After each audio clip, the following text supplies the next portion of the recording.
Pastor Kiko Barsaga! Napakatalino talaga ni Kiko! Ang pusa, wala sa false start! Nandito sa Washington!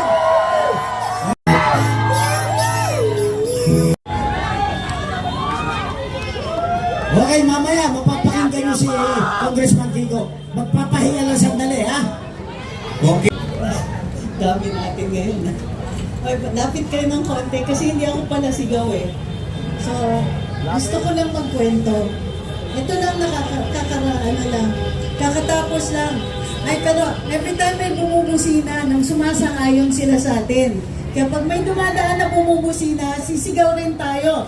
Marcos, resign! Marcos, resign! Okay, pag may bumubusina. Bakit Marcos resign naman? Ang pinakapunot dulo ng ating pagtitipon-tipon ngayon, itong corruption. Ano yung mukha ng corruption? Kasi kailangan may mukha yung kalaban natin. Eh.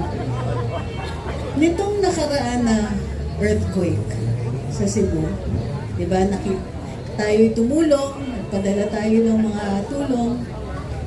Doon sa Cebu, si BP Inday, unang-una nandun na, migay na. Walang nakakaalam. Di siya kinover ng media, ng kahit ano. Marcos, resign! Marcos, resign! Every time may bubusina, sasagot tayo ha, ng Marcos, resign! Marcos, resign! Basta may bumusina. Okay. Kahit ano yung sinasabi ko, basta may bumusina, makisama tayo. Bakit? Kapwa Pilipino natin yan. At nagpapadala sila ng mensahe sa atin na nakikiisa sila sa atin. Hindi man nila tayo pwedeng tigilan, pinaparinig at pinaparamdam nila sa atin na Marcos, resign! Marcos, resign! Okay. Habang naghihintay tayo, may kwento ko. So, during the earthquake, matapos yung earthquake, mayroong dumating na Marcos, resign! Marcos, resign! Marcos, resign! Okay. Masaya. Okay. Kita nyo?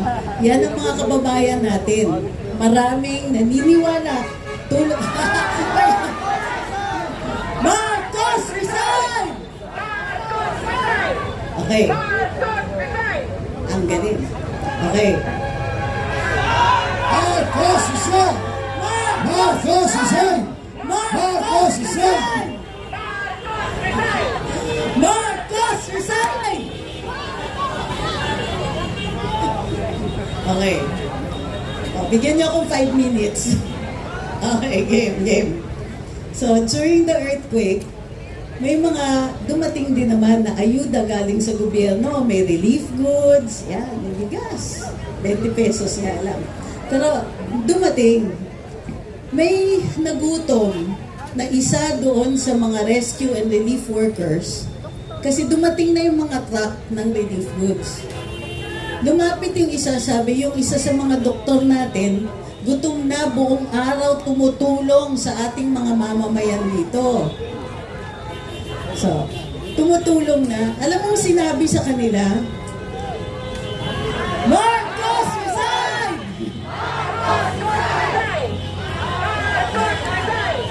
Marcos, resign!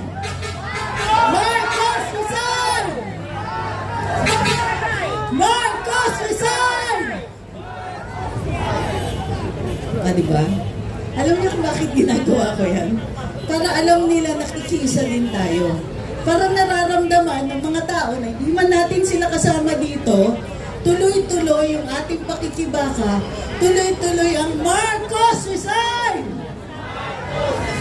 Okay. So, ibig sabihin, nung nasa Cebu, yung isang doktor yun or relief worker, hindi pinakain kasi sabi, hintayin niyo muna. Mag-intay muna kayo kasi hindi pa daw mamimigay ng relief goods dahil wala pa si BBM. Saan ka nakakita? Yung presidente, kunwari magbibigay ng ayuda, pero pinag-iintay niya yung mga gutom. Hindi lang yun. Marcos resign! Marcos resign! Marcos resign! Marcos resign! Okay. Pinag-intay ng presidente ang mga taong gutom. Marcos resign! Marcos resign! Ang galing. Okay. Ibig sabihin nun, pagka pinag-iintay niya, kasi gusto niya may coverage. Gusto niya may photo ops, tapos parang graduation, di ba? Aabutan niya yung mga biktima, yung mga nasalanta, aabutan niya ng ayuda. Tapos gagawing photo ops. Ang tawag nun, korupsyon. Kasi ninanakaw niya. Ang ninanakaw niya sa ating mga kababayan, dignidad. Marcos resign! Marcos resign! Marcos resign! Marcos resign! Marcos resign! Very good. Sila na rin ang magdadala ng mensahe natin sa iba, di ba? Ang mukha ng korupsyon ay yung nakaw. Ano yung magnanakaw? Nagnanakaw hindi lang ng pera, ng dignidad natin. Isipin nyo, nanlilimos tayo ng pera na ating nilaan, ating binayaran bilang buwis. Pag-iintayin nila tayo ng serbisyong bayad na. Ninanakaw nila yung karapatan natin sa mga serbisyo ng gobyerno, sa infrastructure ng gobyerno. Ninanakaw nila lahat ng mga protective mechanisms. Yung flood control, isang paraan yan para protektahan tayo at di tayo malunod. Pero anong ginagawa nila? Ninanakaw nila pati buhay natin, dignidad natin, pati yung convenience natin, yung nakakapaglakad tayo sa kalye na di tayo hino-hold up, di tayo nag-waiting sa baha. Mahina. Teka, mahina. Pag malakas. Ano pa yung ninanakaw sa atin? Of course, pera. Pero ano yung nire-represent ng pera na yun? Crime enforcement, law enforcement. Bakit ang taas ng crime rate? Hindi dahil mahina yung mga pulis natin, magigiting ang ating mga kapulisan. Pero kulang sila eh. Bakit kulang? Wala tayong pambayad. Wala tayong pambayad ng benepisyo. Wala tayong pambayad para mabuhay sila na may dignidad naman. Sinasanay tayo ng ating gobyerno doon uli sa pwede na. Marcos resign! Marcos resign! Marcos resign! Marcos resign! Marcos resign! Marcos resign! Marcos resign! Woo! Marcos resign!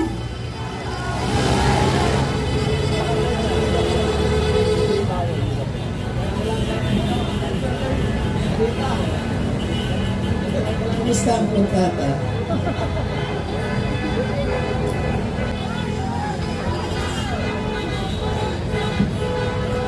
Marcos resign! Marcos resign!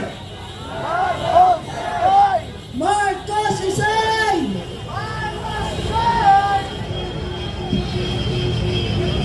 Woo!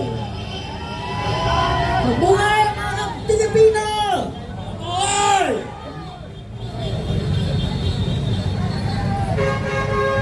Marcos resign! Marcos resign! Marcos resign! Muli, hindi pera ang ninanakaw sa atin.